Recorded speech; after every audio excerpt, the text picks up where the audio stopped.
अस्सलामुअलैकुम, मुझे जमील फारूकी कहते हैं। आप मेरा ऑफिशियल यूट्यूब चैनल देख रहे हैं।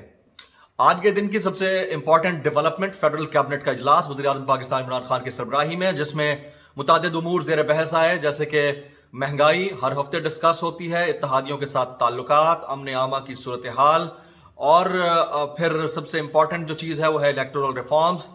इन सब के ऊपर बात हुई, लेकिन इन सबसे जो ज़्यादा इंपॉर्टेंट बात थी वो गुज़िश्ता रोज़ होने वाला मुआहदा तहरीक लब्बैक पाकिस्तान के साथ हुकूमती मुज़ाकराती कमेटी का। इस हवाले से वज़ीर आज़म पाकिस्तान इमरान खान ने तमाम वफाकी वज़रा, सेनेटर्स और तर्जुमानों को साफ और खुले अल्फाज में मना कर दिया है कि आपने TLP मुआहदे से मुताल्लिक किसी किस्म का कोई बयान नहीं दागना है। ये बड़ी इंपॉर्टेंट डेवलपमेंट है। साथ में ये भी कह दिया है कि आपने हसास मामलात के ऊपर किसी भी किस्म का बयान देने से पहले संजीदा सतह पर बात को पहले तय करना है, उसके बाद इस बात को मलहूज रखना है कि आपकी किसी भी बात का इम्पैक्ट इतना खतरनाक हो या ना हो कि इंटरनेशनल कम्युनिटीज उसके ऊपर कोई स्टेटमेंट जारी कर दें। तो इंतहाई अहम डेवलपमेंट है। ये वही वफाकी वज़रा और तर्जमान हैं जिन्होंने जलती पर तेल का काम किया और गुज़िश्ता चंद दिन से पाकिस्तान के अंदर एक भौचाल की सी कैफियत थी, अनारकी की जानिब जा रही थी, लेकिन प्राइम मिनिस्टर ने बड़ी दानिशमंदी के साथ इस मामले को सुलझाया। इसमें army chief general Qamar Javed Bajwa का जो किरदार है उसको किसी तौर पर नज़रअंदाज नहीं किया जा सकता। उन्होंने बाकायदा तौर पर मामलात को सालसी के साथ आगे बढ़ाने के हवाले से अपना किरदार अदा किया है। अब वो तमाम तर्जुमान जो तहरीक लब्बैक पाकिस्तान को कलदम जमात बार बार कह रहे थे, वो जो कह रहे थे कि इनको इंटरनेशनल फंडिंग है, वो कह रहे थे कि टेरर फाइनेंसिंग हो रही थे, वो ये भी कह रहे थे कि जी ये टेररिस्ट ऑर्गेनाइजेशन है, बैंड आउटफिट है, अब उनको मुंह की खाना पड़ी है। ये इंतहाई इंपॉर्टेंट डेवलपमेंट है, इसको कतई तौर पर नज़रअंदाज नहीं किया जा सकता। उससे बड़ी जो डेवलपमेंट पंजाब से हमारे सुनने में आई वो ये कि तकरीबन 900 के करीब तहरीक लब्बैक पाकिस्तान के कारकुनान जो कि 16 MPO के तौर पर हिरासत में थे पंजाब गवर्नमेंट के, उनको रिलीज कर दिया गया है 900 के करीब। एग्जैक्ट फिगर 843 है, लेकिन अभी कहा जा रहा है कि उस तादाद में इजाफा हो रहा है, और जब ये वीडियो अपलोड होगी तो उसमें शायद और भी इजाफा हो चुका होगा। इसके अलावा एक और इंपॉर्टेंट डेवलपमेंट वो है अल्लामा साद हुसैन रिजवी साहब के हवाले से। लेकिन उस डेवलपमेंट पर बात करने से पहले मैं आपसे गुजारिश करूंगा कि अगर आपने मेरा चैनल सब्सक्राइब नहीं किया तो सब्सक्राइब कीजिए, बेल आइकन जरूर दबाइएगा, और अगर कहीं कोई गलती कमी कोताही रह जाए तो उसको करेक्ट जरूर कीजिएगा, क्योंकि हम इंसान हैं, हमें अपनी गलतियां खुद सुधारनी होती हैं। अल्लामा साद हुसैन रिजवी साहब के खिलाफ कमोबेश 98 मुकदमात दर्ज हैं, 98, और उन 98 मुकदमात में से कुछ एंटी टेररिस्ट दफात के तहत भी मुकदमे दर्ज किए गए हैं। ATC के अंदर उनका ट्रायल होना था, लेकिन इम्पॉर्टेंट फैक्टर ये है कि इसको आप जो जिम्मेदारान हैं उनकी मुनाफकत कहिए या कुछ और, कि उनके ऊपर जो सबसे इस वक्त इम्पॉर्टेंट ट्रायल चल रहा है वो 16 MPO के तहत है। यानी उनकी गिरफ्तारी भी 16 MPO के तहत की गई। लाहौर हाई कोर्ट ने उनकी जो रिहाई के अहकाम दिए वो भी उसी केस, यानी 16 MPO के तहत जो उनकी गिरफ्तारी हुई थी उस केस के ऊपर दिए। फिर रिव्यू में गवर्नमेंट गई सुप्रीम कोर्ट, वो भी उसी केस के ट्रायल में था, और अब फिर दोबारा लाहौर हाई कोर्ट को जो केस सुनने का हुक्म दिया गया वो भी वही केस है।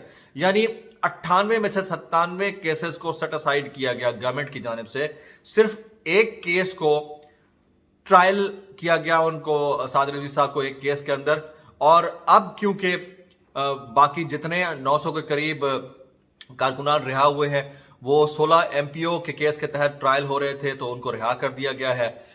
तो कानूनी पेचीदगी कोई बहुत बड़ी नहीं है कि उनके ऊपर कोई इतना सख्त मुकदमा चल रहा हो जिसके ऊपर उनको छोड़ना आसान ना हो। तो 16 MPO के तहत तो पहले ही कई कारकुनान को सैकड़ों की तादाद में रिहा किया गया है।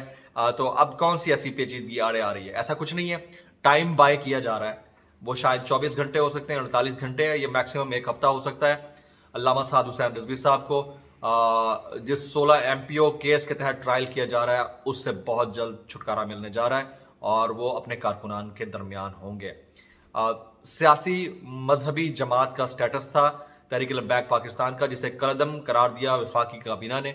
और आपको ये बात सुनकर हैरत कतई तौर पर नहीं होगी कि एक सेनेटर हैं जिनका ताल्लुक पंजाब से, एजाज चौधरी साहब, उन्होंने कहा है कि अगर इंतखाबात होते हैं और इंतखाबात में तहरीक इंसाफ को पंजाब में गवर्नमेंट बनाने का मौका मिलता है तो वो पंजाब में तहरीक लब्बैक पाकिस्तान के साथ बतौर सियासी जमात सीट एडजस्टमेंट भी करेंगे। तो आप अंदाज़ा लगा लीजिए कि सिचुएशन कहाँ से कहाँ आई है। और वो हुकूमती वज़रा और तर्जुमान जो मामूली से बुखार जिसे पैनाडोल की गोली से भी ठीक किया जा सकता हो, उसके ऊपर सर्जरी करने के ऐलानात को नशर कर देते हैं, ऐलानात कर देते हैं, फैसले सादर कर देते हैं। उनको मुल्क के तबीब आज़म ने अपने पास बुलाकर उनकी शदीद न सिर्फ चितरौल की है लफ्ज़ों में, बल्कि उनको कहा है कि आपने कोई बयानात नहीं दागने हैं। और आप देखिए कि बैंड आउटफिट और इंटरनेशनल टेरर फाइनेंसिंग से होते होते मामला अब पंजाब के अंदर सियासी सीट एडजस्टमेंट तक आ गया है, क्योंकि झूठ के पाँव नहीं होते।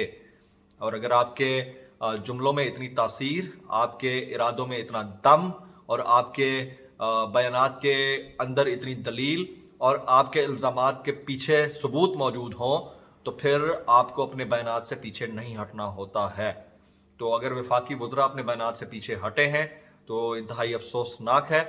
और उस वक्त जबकि ये तो क्या तो बंद की बात भी नहीं थी और ये मामला इतना संजीदा भी नहीं था कि फ्रांस के सफ़ीर को निकालना है या नहीं निकालना है। मामला सिर्फ मुआहदे के अंदर ये तय हुआ था कि इस बात को आपने पार्लियामेंट के अंदर डिस्कशन के लिए लेकर जाना है। तो उसमें इतना तरद्दुद क्यों किया गया, इतना जल्दी पर तेल क्यों फेंका गया, इसको आज वज़ीर आज़म पाकिस्तान इमरान खान ने बड़ा संजीदगी से लिया है। पहले उन्होंने यकीनन लोगों की बातें सुनी होंगी, हो सकता है ये उनकी कंसेंट से ही इस तरह के शदीद बयानात दागे गए हों, लेकिन सिचुएशन के जो थ्रेशोल्ड था उसका अंदाज़ा बाद में हुआ है। और स्ट्रेटजी जब बनाई जाती है तो उसमें जो सेकंड पार्टी होती है, जो एहतजाज करने आ रही होती है, उसको थका देने की हद तक इस लेवल तक लाया जाता है कि वो अपने बयानात से बैकआउट कर जाएं।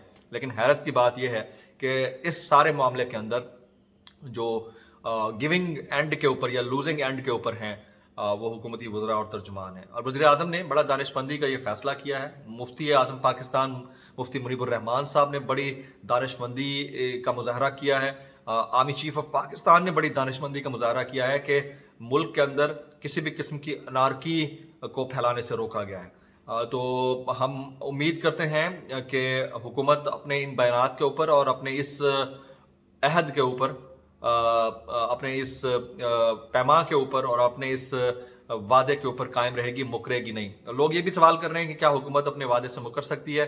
तो मेरे ख्याल में जब आप इस हद तक गिविंग एंड पे हों, इस हद तक लूजिंग एंड पे हों कि आप टेरर फाइनेंसिंग और एंटी टेररिस्ट कोड के अंदर ट्रायल्स और पता नहीं इंटरनेशनल फंडिंग और भारत की बैकिंग और बैंड आउटफिट के इल्ज़ामात से होते होते सियासी सीट एडजस्टमेंट और सियासी जमात के तौर पर कौमी धारे में रहने के अहकामात सादिर कर रहे होते हैं, तो फिर आपको अंदाज़ा हो जाना चाहिए कि आपके बयानात में कितना दम है और आपके इल्ज़ामात के पीछे कितने सबूत मौजूद हैं। आज के व्लॉग से जमील फारूकी को इजाज़त दीजिएगा।